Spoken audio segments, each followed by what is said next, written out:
Shalom, family. This is the book of Matthew, chapter 14. At that time, Herod, the tetrarch, heard of the fame of Jesus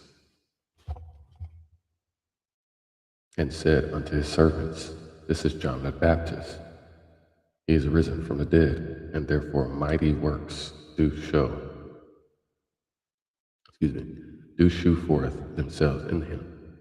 For Herod had laid hold on John, and bound him, and put him in prison for Herodias' sake, his brother Philip's wife. For John said unto him, It is not lawful for thee to have her.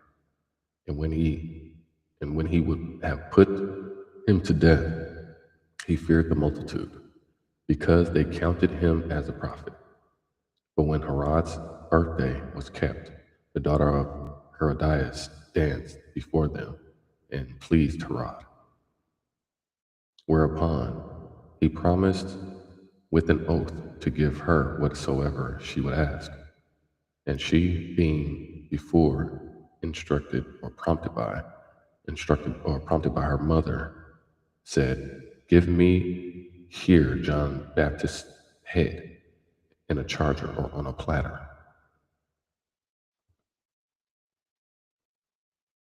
And the king was sorry, nevertheless, for the oath's sake, and them which sat with him at meat, he commanded it to be given her. And he sent and beheaded John in the prison. And his head was brought in a charger and given to the damsel, and she brought it to her mother. And his disciples came and took up the body and buried it, and went and told Yeshua. When Yeshua heard of it, he departed thence by ship into a desert place apart. And when the people had heard, therefore they followed him on foot out of the cities. And Yahushua Hamashiach went forth and saw a great multitude, and was moved with compassion toward them, and he healed their sick. And when it was evening, his disciples came to him, saying, This is a desert place, and the time is now, or the hour is already late, or the time is now past. Send the multitude away, that they may go into the villages and buy themselves victuals. But Yeshua said unto them, They need not depart, give ye them to eat. And they say unto him, We have here but 5 loaves and 2 fishes. He said, Bring them hither to me. And he commanded the multitude to sit down on the grass, and took the 5 loaves and the 2 fish, and looking up to heaven, he blessed and brake and gave the loaves to his disciples, and the disciples to the multitude. And they did all eat, and were filled. And they took up of the fragments that remained 12 baskets full. And they had eaten, and they that had eaten, about 5,000 men, beside women and children. And straightway Yeshua constrained or compelled his disciples to get into a ship, and to go before him unto the other side, while he sent multitudes away. And when he had sent the multitude away, he went up into the mountain apart to pray. And when the evening was come, he was there alone. But the ship was now in the midst of the sea, tossed with waves, for the wind was contrary. And in the 4th watch of the night, Yeshua went in unto them, walking on the sea. And when the disciples saw him walking on the sea, they were troubled, saying, It is a spirit. And they cried out for fear. But straightway Yeshua spake unto them, saying, Be of good cheer, it is I, be not afraid. And Peter answered him and said, Lord, if it be thou, bid me come unto thee on the water. And he said, Come. And when Peter was come down out of the ship, he walked on the water to go to Yeshua. But when he saw the wind boisterous or violent, he was afraid, and beginning to sink, he cried, saying, Lord, save me. And immediately Yeshua stretched forth his hand and caught him and said unto him, O thou of little faith, wherefore didst thou doubt? That is so powerful. I needed that. And when they were come into the ship, the wind ceased. Then they that were in the ship came and worshipped him, saying, Of a truth thou art the Son of God. And when they were gone over, they came into the land of Gennesaret. And when the men of that place had knowledge of him, they sent out into all that country round about and brought unto him all that were diseased, and besought him that they might only touch the hem of his garment. And as many as touched were made perfectly whole. Chapter 15. Then came to Yeshua HaMashiach, scribes and Pharisees, which were of Jerusalem, saying, Why do thy disciples transgress the traditions of the elders? For they wash not their hands when they eat bread. But he answered and said unto them, Why do ye also transgress the commandment of God by your tradition? For God commanded, saying, Honor thy father and mother, and he that curseth father or mother, let him die the death. But ye say, Whosoever shall say to his father or his mother, It is a gift by whatsoever thou mightest be profited by me, and honor not his father or his mother, he shall be free. Thus have ye made the commandment of God of none effect by your tradition. Ye hypocrites, well did Esaias prophesy of you, saying, This people draweth nigh unto me with their mouth, and honoreth me with their lips, but their heart is far from me. But in vain they do worship me, teaching for doctrines, teaching for doctrines the commandments of men. Wow. And he called the multitude and said unto them, Hear and understand, not that which goeth into the mouth defileth a man, but that which cometh out of the mouth that defileth a man. That's the story of my life.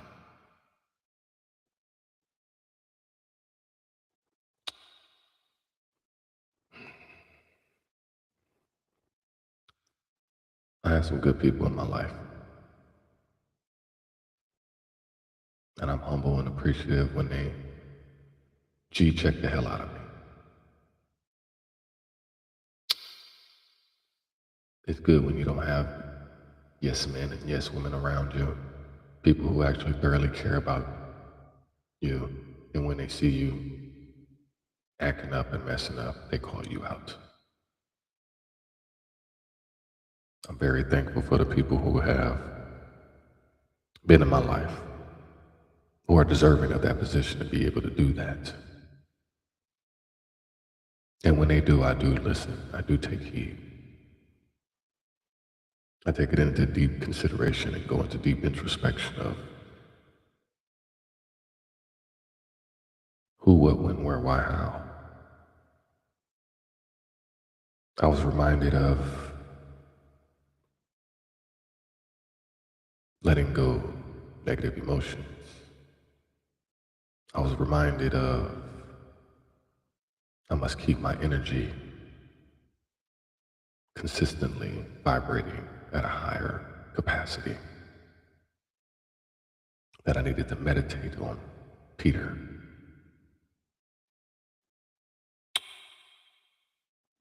I was reminded yesterday, my wonderful person, that my mouth, and it was just a confirmation from an affirmation of how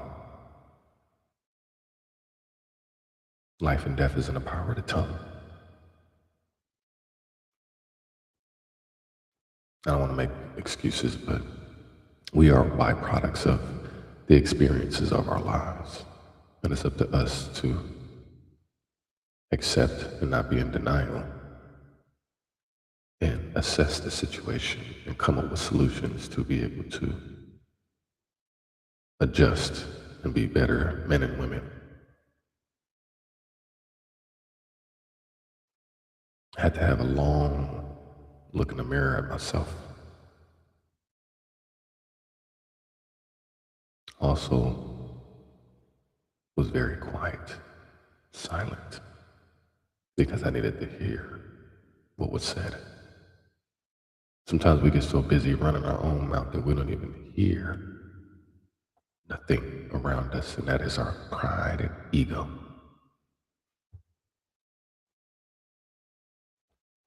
And as much greatness that I speak and positivity and uplifting and motivation and all these things, I have also participated and contributed to the negative side of that in a very bad way. I've said horrible things, I've defiled and been disrespectful, and I've ruined a lot of relationships and friendships because of that.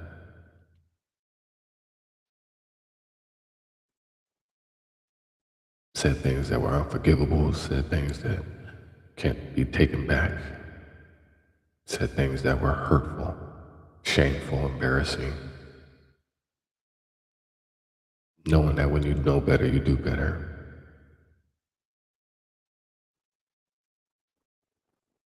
And I am my own contributor. I am my own worst enemy, and I am my own best friend at the same time.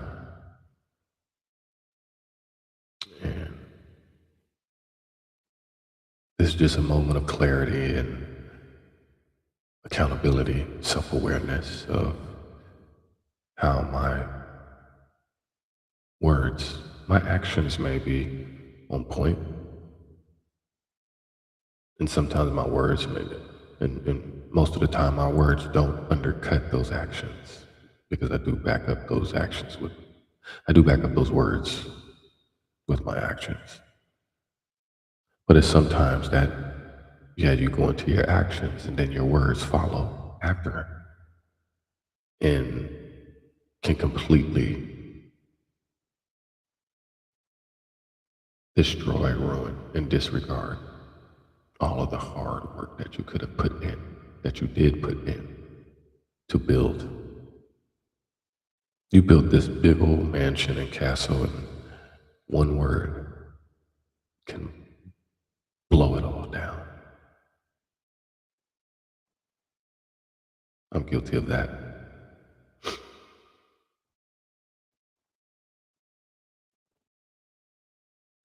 And so, fasting, which I'm doing now, has allowed me to have a greater and deeper sense of reflection. It's like every time I fast, it's like I'm leveling up.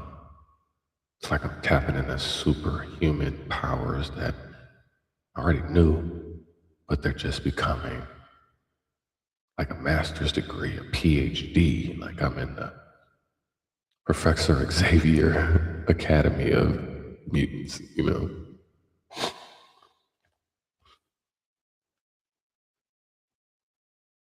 But then I turn into Cyclops sometimes.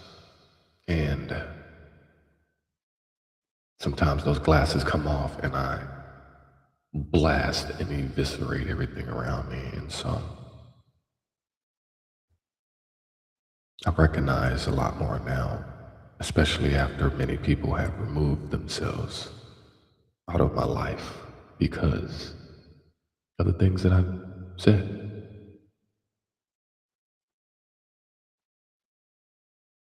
I may have done great things, but I may have ruined it just by what I may have just said following after, whether it was justified, whether I can look at myself in the mirror and give myself all the self-righteous, self-proclaiming points.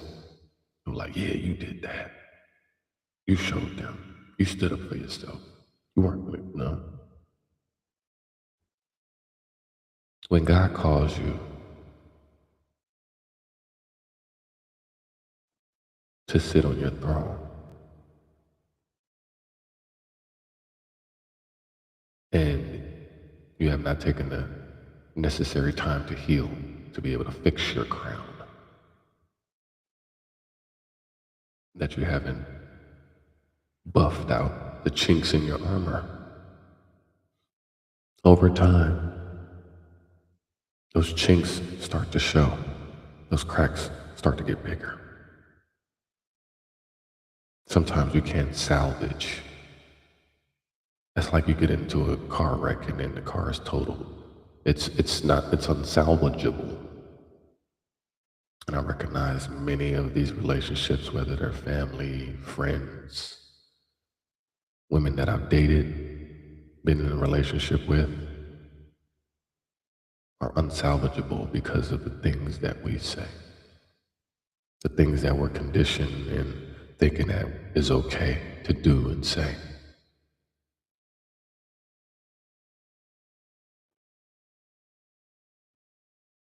This is something that I have truly come a long way. So yeah, as much as I can pat myself on the back, it's not, it's like you still missed the spot. You can convince yourself that you're clean, but you're still unclean. And I'm very thankful and grateful that I was reminded of that.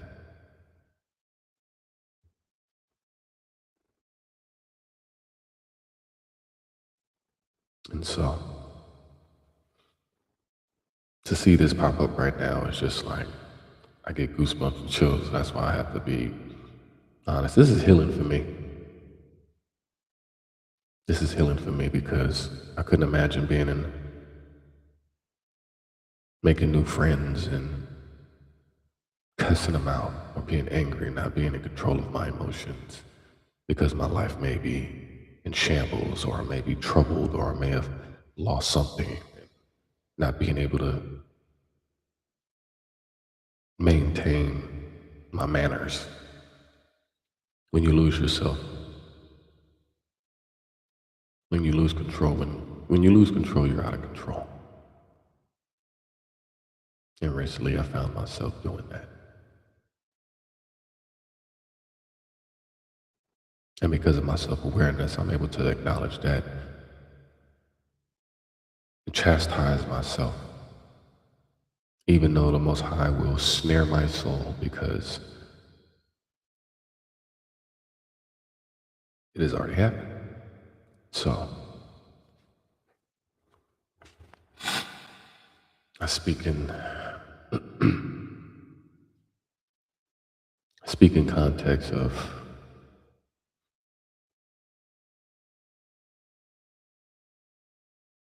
our gifts are also our curses. Our blessings are also a lesson. And I realize I am a great orator, a phenomenal one.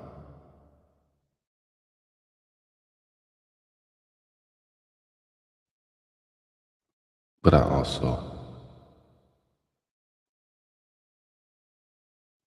am a scumbag.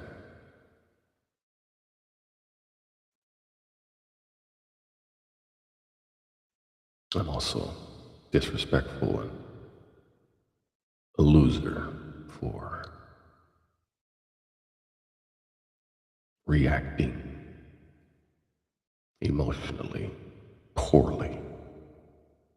And poor stands for people overlooking opportunities repeatedly. And I've now seeing I'm addressing the opportunities that I've overlooked to change that.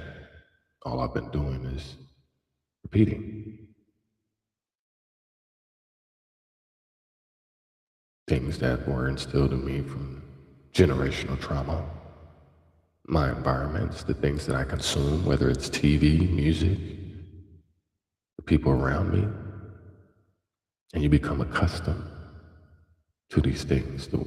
The wicked world makes it seems that it's okay and plausible and affordable and meaningful and sentimental to be coiled up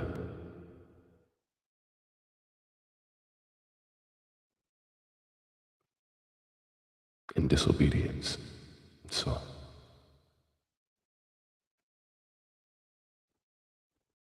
I speak with these words coming out of my mouth with sincerity of trying to heal that part of my life.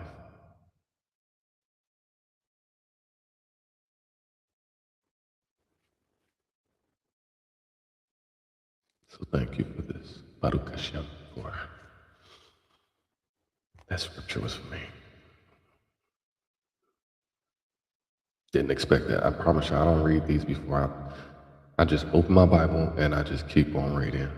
I'll stop at a point because I know I got a busy day and stuff like that, but I'll have these very profound and prophetic and vivid dreams, and then I'll wake up and I'll ponder and meditate on them for a little bit. Sometimes I may come to tears, like a shower of tears. Sometimes I may come to a chuckle. But all in all, it comes to something. Then came his disciples and said unto him, Knowest thou that the Pharisees were offended after they heard this saying? But he answered and said, Every plant which my heavenly Father hath not planted shall be rooted up. Let them alone. They be blind leaders of the blind. And if the blind lead the blind, both shall fall into the ditch. Then answered Peter and said unto him, Declare unto us this parable, or explain. And Jesus said, Are ye also yet without understanding? Do not ye yet understand that whatsoever entereth in at the mouth goeth into the belly, and is cast out into the draught? But those things which proceed out of the mouth come forth from the heart, and they defile the man. And so, yes, I've had to sit here and question, like, is this really in my heart? Have I truly healed? Have I truly become, or am I stepping into the correct lane, the righteous path that I'm chosen for, but am I actually denying or rejecting the work that it takes to become what the Most High brought you back here for? We run away from the thing that we were sent back for because we got on hands and knees begging the Lord to gimme, gimme, gimme, gimme one more chance. Gimme, gimme, gimme one more chance.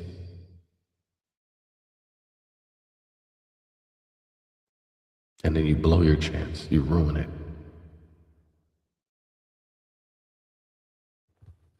by what's in your heart. For out of the heart proceed evil thoughts, murders, adulteries, fornications, thefts, false witness, blasphemies. These are the things which defile a man, but to eat with unwashed hands defile not a man. Then Yeshua went thence and departed into the coast of Tyre and Sidon, or the region. And behold, a woman of Canaan came out of the same coast and cried unto him, saying, Have mercy on me, O Lord, thou son of David. My daughter is grievously vexed with the devil. But he answered her not a word. His disciples came and besought him, or urged him, saying, Send her away, for she crieth after us. And he answered and said, I am not sent but unto the lost sheep of the house of Israel.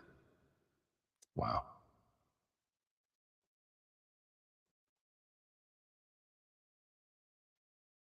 Mm. Wow.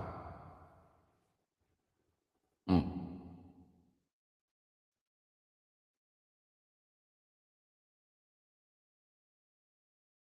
Wow. Wow. Wow. That's Matthew chapter 15, verse 24. That says it all right there, man. Whoa. Whoa, whoa, whoa. Whoa. Then came she and worshipped him, saying, Lord, help me. But he answered and said, It is not good to take the children's bread and to cast it to dogs. Wow. Bars. Man, this is crazy. And she said, Truth, Lord, yet the dogs eat of the crumbs which fall from their master's table. Then Yeshua answered and said unto her, O woman, great is thy faith. Great is thy faith. Be it unto thee even as thou wilt. And her daughter was made whole from that very hour. And Jesus departed from thence and came nigh unto the Sea of Galilee and went up into the mountain and sat down there. And great multitudes came unto him, having with them those that were lame, blind, dumb, maimed, and many others, and cast them down at Yeshua's feet, and he healed them. Insomuch that the multitude wondered when they saw the dumb to speak, the maimed to behold, the lame to walk, and the blind to see, and they glorified the God of Israel.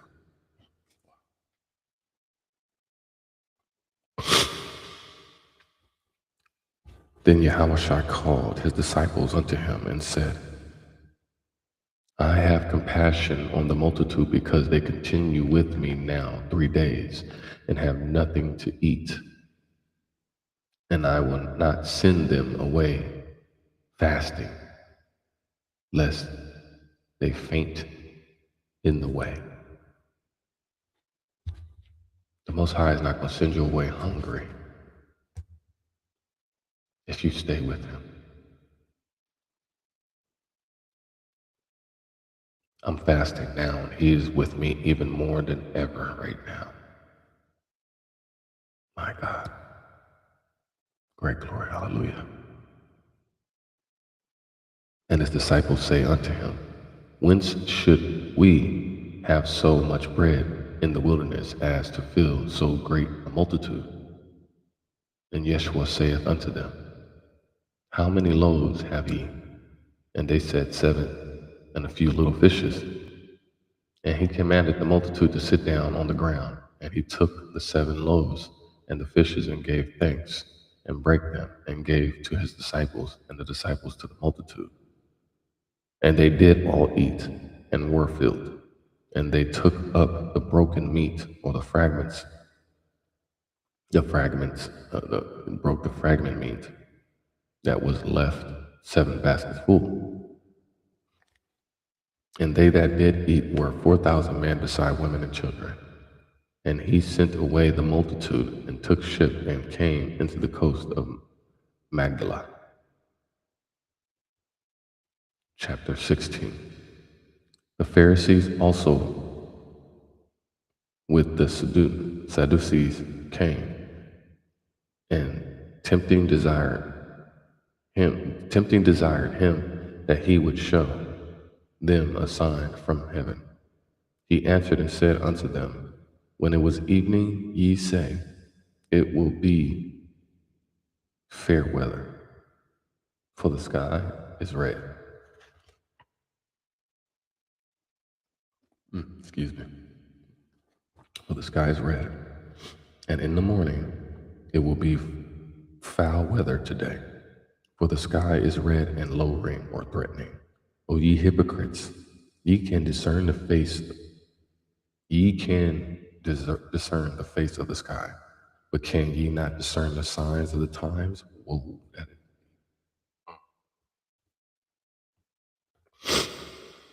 wow.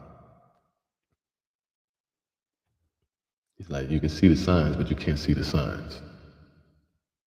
A wicked and adulterous generation seeking after a sign, and there shall no sign be given unto it, but the sign of the prophet Jonas. And he left them and departed.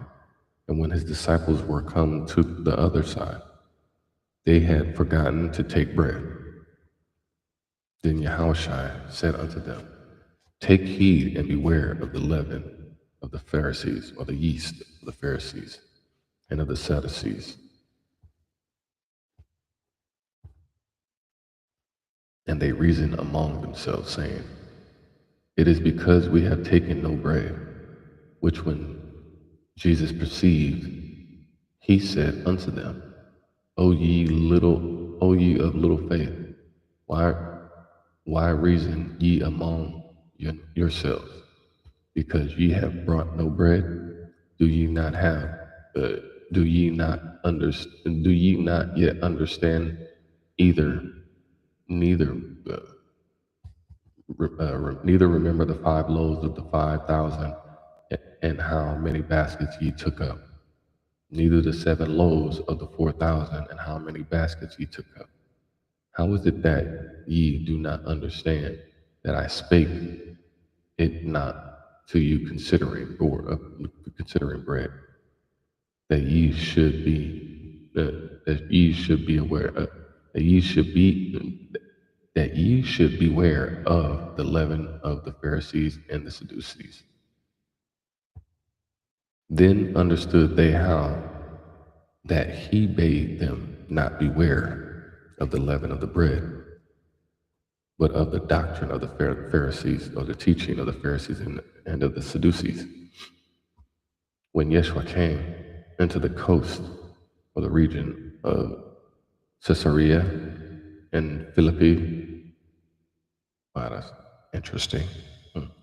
He asked his disciples, saying, Whom do men say that I, the Son of Man, am? And they said, Some say that thou art John the Baptist, some Elias, and others Jeremiah, and one of the prophets.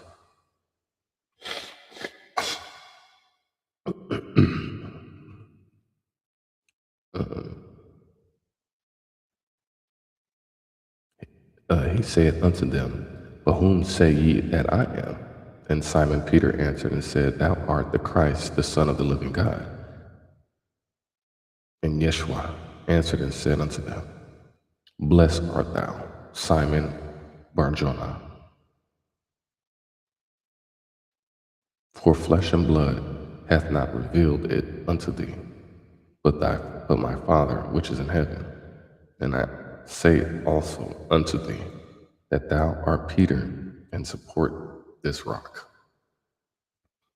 I will build my church, and the gates of hell shall not prevail against it. And I will give unto thee the keys of the kingdom of heaven, and whatsoever thou shalt bind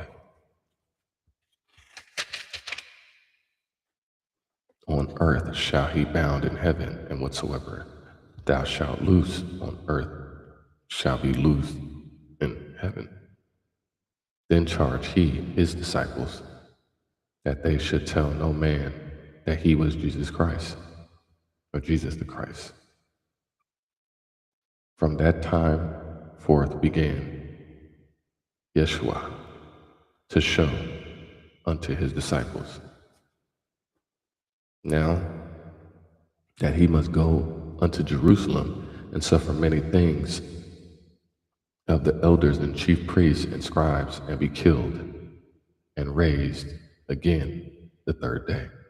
Then Peter took him aside, and began to rebuke him, saying, Be it far from thee, Lord, this shall not be unto thee. But he turned and said unto Peter, Get thee behind me, Satan. Thou art an offense unto me, for thou savorest not the things that be of God, but those that be of men. Then said Yeshua unto his disciples, If any man will come after me, let him deny himself, and take up his cross, and follow me. For whosoever will save his life shall lose it, and whosoever will lose his life for my sake shall find it. For what is a man profited if he shall gain the whole world and lose his own soul? Or what shall a man give in exchange for his soul? For the Son of Man shall come in the glory of his Father with each angel,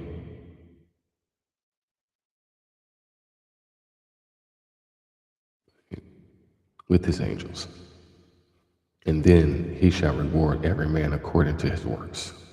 Verily I say unto you, there be some standing here which shall not taste of death till they see the Son of Man coming in his kingdom. And that is the book of Matthew. That is the end of chapter 16, the book of Matthew. Shalom, family.